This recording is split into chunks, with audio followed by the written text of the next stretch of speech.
Bismillah, alhamdulillah, salatu salam, rasulullah sallallahu alayhi wa sallam. Assalamu alaikum wa rahmatullahi wa barakatuh. My name is Tariq Khalid.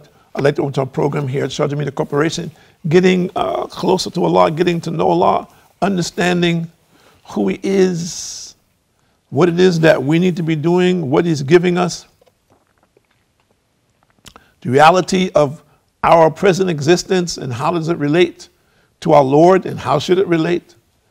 And for the people who are out there who say they don't believe in Allah, or the people who are associating partners with Allah, to give clarity about our Creator and Sustainer, that they may be guided to the correct path, and that Allah will open their hearts to the truth so that they may be among those who enter paradise.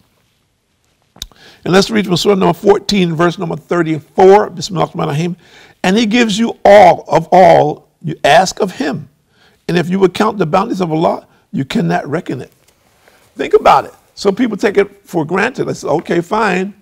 If you don't, then spend some time with your eyes closed. For those people who can see, just for one day, from time to time, just close your eyes and act like you're blind.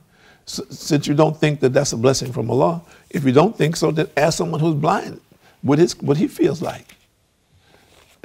This is a simple analogy. It's very simple. In many instances, we take for granted. Fine, if you don't appreciate it and say, well, you know, I was born like this. You know, I have a great body because I work out, and I've always been an athlete, so I go to the gym and I've been working out. You know, I'm an old guy, I'm 50 years plus or whatever, but I'm still in great shape. Yeah, but did you forget something? Go to the hospital and meet those people who are young people, not old people, who have been crippled, all their life. Or they were athletes and now they're crippled. See? So if you think that your physical condition has something to do with you, and I'm not saying that we shouldn't exercise and do good things. No, I'm not saying that at all. But if you think that is because of who you are, you're mistaken. You're mistaken. Allah made you, and whatever capabilities you have, Allah granted you the ability to develop that. And Allah gave you the inspiration to make the effort upon it. And that goes for, and I'm talking about athletically or intellectually, that goes for the brightest people that we've ever known intellectually in modern society, and the best athletes on the other end of the scale. Similarly, there's no difference or distinction between them in this sense. No matter how much effort that they made and how much sacrifice they've made to attain whatever it is that they have attained, it all came from Allah. Allah is the one who gave them the capability to strive and to understand and to implement. And Allah is the one who connected them with whatever success that they have faced, and their ability to overcome obstacles and difficulty and be able to focus on the objectives. Allah has given them this quality. They didn't do this on their own. Allah put them in touch with people or situations where they could shine. And Allah has given them the ability to shine, to distinguish themselves from other people. So if we understand this, then this puts us in a different perspective and a proper relationship with Allah. And in this, we use this as a mechanism, a methodology to communicate to other people that you need to know Allah. That whatever I am, whatever it is good in me today, whatever benefits that I have received, that it is only by Allah's permission, and Allah arranged all of this and gave me the capability to do this. Now, there are a lot of people in denial about that. A lot of people out there who say, hey, listen, man, you know, I worked very hard for this. Nobody did anything for me. I was born as an orphan. I struggled through life, but, you know, I made it. I continue to struggle, and I'm still struggling with certain things, even though I have somewhat success. But who made all these things happen? And we need to understand this. It didn't just happen. The person didn't just have these capabilities. No. He didn't just come in contact with the people who would facilitate his abilities? No. So we need to look at it from a different perspective. And Allah says in chapter 29, verse number 45, recite that which has been revealed unto you of the book and establish prayer. Surely prayer keeps one away from indecency and evil. Prayer keeps us away from indecency and evil. And if you don't believe it, then try it. If you were a person who was surrounded by or involved in indecency and evil, then try praying. If you want to get away from that. And there are many people out there now, they want to get away from a dirty lifestyle. So we're talking to those people. You want to get away from whatever it is that you're doing. You feel that you're drowning now in your life. You're drowning. You're being killed by your environment. So what does Allah say here? Pray. Prayer protects you from indecency and evil. And we're seeing societies move more and more towards indecency. And this is not a new thing. This is something historical. It's documented. People have been doing this for thousands of years, as far as we know. But Allah has also given us an alternative. And we should learn that alternative, implement it in our life, and invite other people to it. And then try to be an encouragement for them to understand, look, you don't have to be limited by this world, man. Whatever pressures that you're feeling, you don't have to be involved. You're pressured to be like somebody else, to do what other people do. And you understand that those people are misguided people. So the people are encouraging me to be misguided, even though Allah is sending me guidance. I have the book of Allah, which is clear guidance for all of mankind until the day of judgment. So you want me to take this and just throw it away and follow your game plan? That's what you're telling me. I'll ask the question, where's your game plan going to, where's it going to lead me? To what? To something in this material existence that satisfies you and your company or your friends or whoever it might be? That is success? No. That is not success. That's limited capabilities based on your ability and whatever it is that you have developed, which is limited. I want to be in touch with that which is unlimited. There's no comparison. If we make a comparative analysis, there's no comparisons at all. If we take something that is limited, regardless of how big it might be and how much influence it has, how much money it has, and we compare it to the one who is unlimited, it is like a grain of sand in the desert or a bubble in the sea. Or worse yet, an atom to this world that we live in. So if we're doing that, we're not making a fair exchange.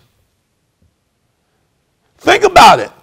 If we're sacrificing our relationship with Allah for this worldly possessions, these things, this is far from being equal. And if we're sacrificing our hereafter because we have become possessed, addicted to the things of this world, then what will be our condition? Is it worth it? Ask yourself that. For this, and some people say, yeah, man, you know, look at me now. You know, I'm famous. I have a lot of money. There's people always around me. People say, look, man, give me your autograph. How can I do what I want? You know, people love me. I said, really? Let me ask you, all of that, can you show me your plan to get to paradise? How's that going to help you get to paradise if you don't use it in the way that Allah has commanded you to use it? If you do, there's no problem with being famous. There's no problem with being wealthy. Some people want to make it look bad. No, we need wealthy people. Many of the companions of the Prophet were wealthy, but they knew how to use their wealth. We need to distinguish this. It was not that they were not wealthy. They were. But they knew how to use their wealth that would benefit the Muslim nation. And they knew how to use it so it would benefit them in the hereafter. They were not obsessed by the world. We need to understand and distinguish between the two things and get it clear. So there's nothing wrong with being wealthy. There's nothing wrong with being famous. You're famous, oh fine. how will you use, a question to ask yourself, how will you use this to benefit you in the hereafter? How will you use this to benefit other people? Or will you say, well, man, you know, I got mine and I struggled for 20 years to get this. You need to struggle yourself. SubhanAllah. There's a person who really doesn't understand, isn't it? He doesn't know where his rewards are from Allah. He's lost sight of where he's going. He is stuck in this quagmire, the mud of the world, quicksand of this world. He's drowning. In many instances, he doesn't even know it. And many people are drowning. If you're out there, you know what I'm talking about, raise your hand. Many people are drowning right now, and they know they're drowning, but they don't know what to do. They're looking for a lifesaver. They're looking for something to grab hold of them and pull them out. So Islam is the answer. The book of Allah is the answer. The prayer is the answer. If you never prayed in your life, that's okay. People say, I don't know what to say. Say what's in your heart. You don't say anything special. Say what's in your heart. Say what you're feeling. Talk to Allah. Say what you're feeling inside. Don't be ashamed. Don't be shy. Say what's in your heart. Oh Allah, help me. Help me overcome this. I'm weak. I don't know what to do with my life. Help me focus on my life. Help me change my life. Show me what to do. How to get out of this mess I'm in. There are millions of people like this now. Suffering everywhere, every language, every nation. Suffering under ignorance and darkness. And some of that darkness and ignorance is being imposed on them by others who are in deep, deep darkness, who are really just tools of Satan. The way to break this is you must turn to Allah. Turn to Allah and beg Him. And if you're afraid, for example, there are many people I know, they're afraid. They're afraid of because they're living, that something will happen to them, that they'll be oppressed. Do it in secret. If you have to go in the closet, go in the closet, close the closet, and turn to Allah.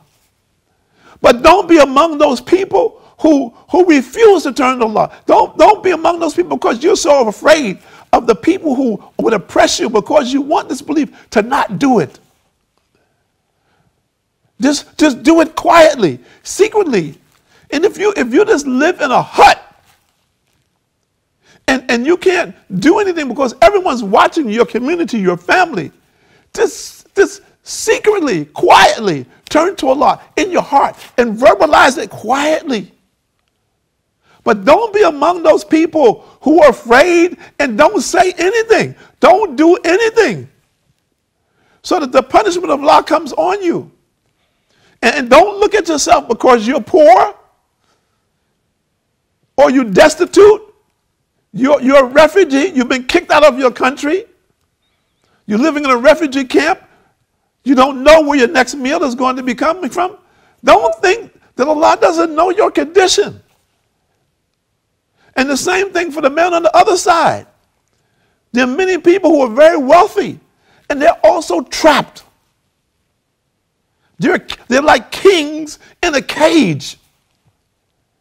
Don't allow yourself to be like this. Sure, you have people who are dependent on you, and people who have so many expectations from you. But you have to have a personal relationship with Allah. You have to take the time out away from serving the people and everything and turn to Allah. And you have to ask Allah to help you make the right decisions for the sake of the people and for your own salvation. And you have to submit yourself to Allah. You have to open your heart to Allah. You have to leave the things of the world. The people want you to cling to the things of the world because the people are clinging to the world. And don't turn the people to that. Turn the people to Allah. This is our condition today, subhanAllah. You know, when we look at the global condition of humanity and we have some understanding about what the Prophet ﷺ has told us is coming, we need now, right now, today, to get a hold of ourselves, to hold on to the rope of Allah under all the most difficult situations. The Prophet ﷺ, he said more or less, do not call yourself Muslim that you will not be tested. Allah subhanahu wa ta'ala, says, do not think that you will call yourself Muslim that you will not be tested. You'll be tested of things in which you love. Your health, your wealth, your family. So we need to understand that these things are going to be there. And the test that we're facing today is nothing like the test that the Prophet ﷺ and his companions would they face. But we need to look at the time that we're in, that the person who makes this, and the Prophet ﷺ said this more or less, my brothers will be those who practice my sunnah, but they did not see me in a time of catastrophe like now, fitna, where there's a lot of confusion, disbelief, distortion, evil. So this is the time, this is our time to think about this. It's not a time to be ashamed to be a Muslim, or to be afraid to be a Muslim, or to tell somebody about Allah. Or, well, don't say anything to the people because they have their own religion. What are you talking about? You have your own religion, fine, that's fine. Is that fine with you? It's not fine with me. If you say that to me, and I explain to you, well, listen, you know, Islam is Allah's religion, our Creator's religion. He has blessed us to partake of it. Do you understand that? Now, if you don't want to understand that, and you feel that you're fine, but it's my responsibility just to communicate it to you, then it's fine, no issue. But to be afraid to tell the people about Allah and to let the people run head fast like wild horses into the hellfire? How can we do this? How can we do this? How can we not use all of these vehicles to warn the people? So the warning, we're here to warn everyone that will listen. Please take the time out. Pay attention. Do not be distracted by these other vehicles. Pay attention. Ask Allah to guide you, your family, your generations, your nation. My name is Tariq Khalid. I'd like to thank you for joining us here at Sharjah Media Corporation. On getting to know Lord, please, getting to know your Lord, getting closer to Allah, please, please, I beg everyone who's listening to this program, please, take the time out now before there is no time. Assalamu alaikum wa rahmatullahi wa barakatuh.